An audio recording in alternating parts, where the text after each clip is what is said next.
বৌমা, কাল একটু সকাল সকাল উঠো। মুনিয়ার অনুপম আসবে কাল। একটু আগেই ফোন করেছিল।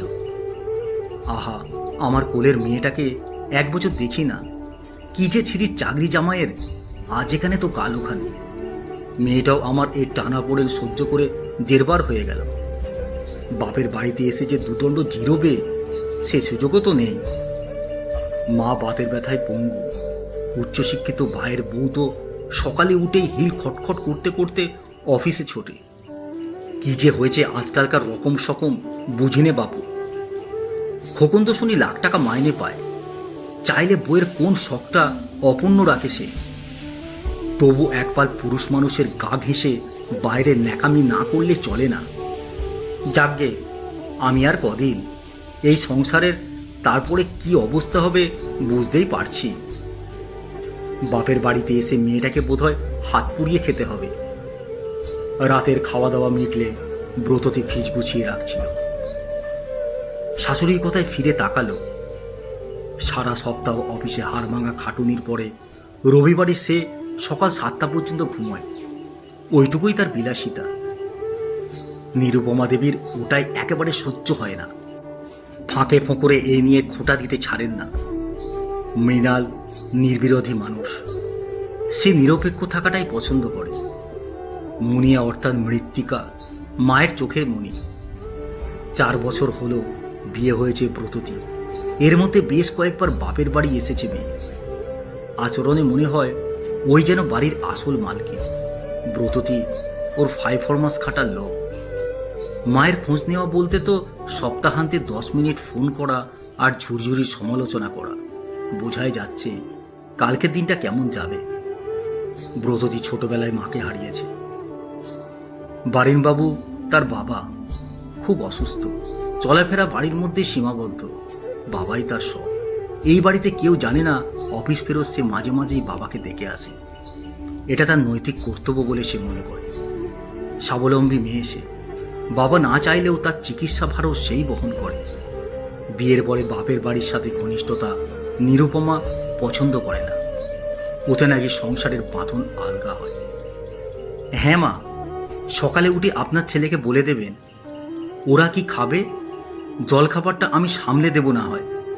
ওরা আসা পর্যন্ত থাকবো, কিন্তু তারপরে তো কাল আর আমার থাকা সম্ভব হবে না। তবে চিন্তা করবেন না, ওদের পছন্দের কি কি খাওয়াবেন সকালে একটু বলে দেবেন, শুধু ব্যবস্থা হয়ে যাবে। খুব শান্ত স্বরে ব্রততী জবাব দেয়।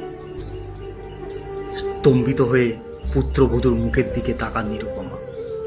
প্রথমটাই কথাই বলতে পারছিলেন না। পরে অসম্ভব ক্রোধে ফেটে পড়লেন। কেন, সপ্তাহে একটা দিনও বাড়িতে থাকা পোষাচ্ছে না তোমার? কি এমন রাজকার্য আছে শুনি যে 1 বছর বাদে ননদ আসছে, তাকে দুটো ভালো মন্দ রেঁধে খাওয়ানোও পারবে না?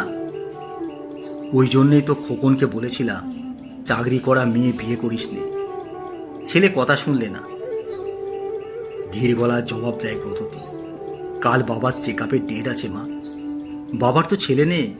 আমি না নিয়ে গেলে কে নিয়ে যাবে?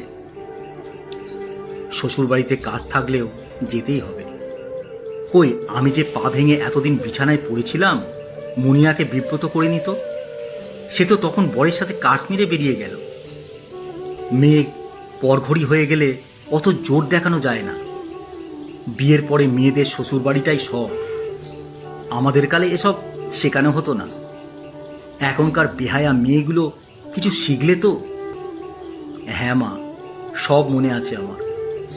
আমাদের দুজনকেই যে তখন অফিস থেকে ছুটি নিতে হয়েছিল। আমাদের প্রাচীন সংস্কার অনুযায়ী মা বাবার সেবার দায়িত্ব তো পুত্রবধূ থাকলে তাদের ওপরেই বর্তায়। কন্যা সন্তান তো পরের সম্পত্তি। তার বাপের বাড়ি সম্পর্কে নিজস্ব কিছু বক্তব্য থাকতে নেই যে। মায়ের রোগশয্যায় বসার সময় তার কোথায়? সে তো শ্বশুরবাড়ির মনোরঞ্জন করতেই ব্যস্ত থাকে।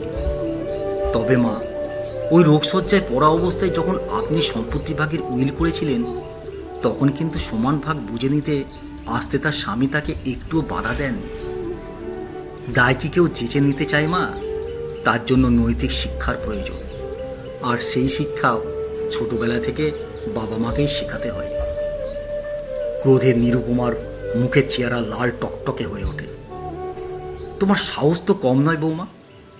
2 টাকা রোজগার করো বলে তুমি এত বড় কথাটা আমাকে বলতে পারলে?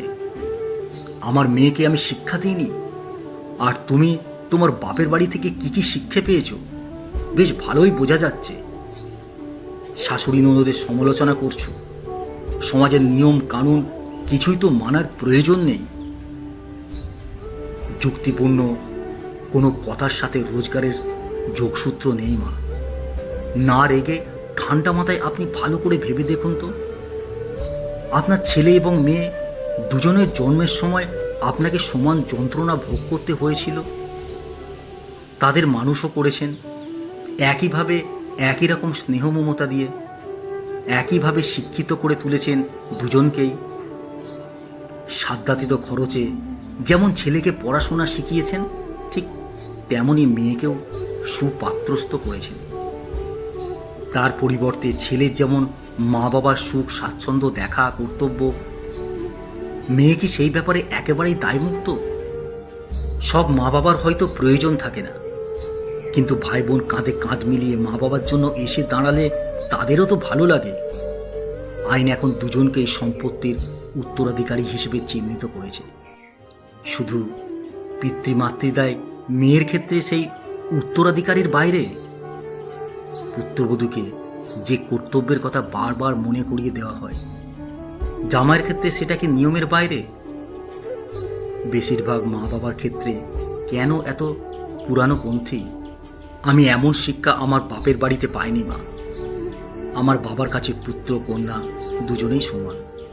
তাই আমি এই বাড়ির কর্তব্যে কোনো গাফিলতি না রেখে চিরজীবন বাবার দেখাশোনা করব। মুনায় আর তার বরের আপ্যায়নের কোনো ত্রুটি থাকবে না। আমি ওদের পছন্দের সব খাবার এনে গুছিয়ে রেখে যাব। মা হিসেবে শুধু এটুকু মনে রাখবেন মা, সব মেয়েদের সাথে সাথে তাদের শ্বশুরবাড়িকেও একথা মনে রাখতে হবে, পুত্রবধূর মা বাবাও তাদের দায়িত্ব। নারীর টান এক ধাক্কায় ছিঁড়ে ফেলা যায় না। এই কথাগুলো সবাই বুঝলে তবেই সংসার সুখের হবে। রান্নাঘর ছেড়ে এবার শোবার ঘরের দিকে এগোয় ব্রততী। চুপ করে এক জায়গায় দাঁড়িয়ে থাকেন নিরুপমা দেবী। নিজের বধূ জীবনের কথা মনে পড়ে যায় তার। 2 ননদ বর্তমান থাকা সত্ত্বেও অসুস্থ শাশুড়িকে ফেলে মৃত্যুশয্যায় পড়ে থাকা নিজের মাকে একবার চোখের দেখাও দেখতে পাননি তিনি। যখন গিয়ে দাঁড়িয়েছিলেন তখন সব শেষ। এই যুগের মেয়েরা কত কঠিন কথা কত সহজভাবে ভাবতে পারে। তর্কের খাতিরে কথা কাটাকাটি করলেও মনে হয় কথাগুলো তো তারা ভুল বলেনি। সন্তান তো শরীরের অংশ, তাহলে দুজনের ক্ষেত্রে দুরকম সামাজিক নিয়ম কেন হবে? ঈশ্বরের করুণায় নিরুপমার সাথে সাথে অন্যান্য সব মা বাবাদেরও জ্ঞানচক্ষু এভাবেই উন্মিলিত হোক, এই কামনাই করি। গড়ে উঠুক অন্য এক সমাজ, যেখানে ছেলে মেয়েদের কাছে বাবা মার দায় না, দায়িত্ব হয়ে থাকে।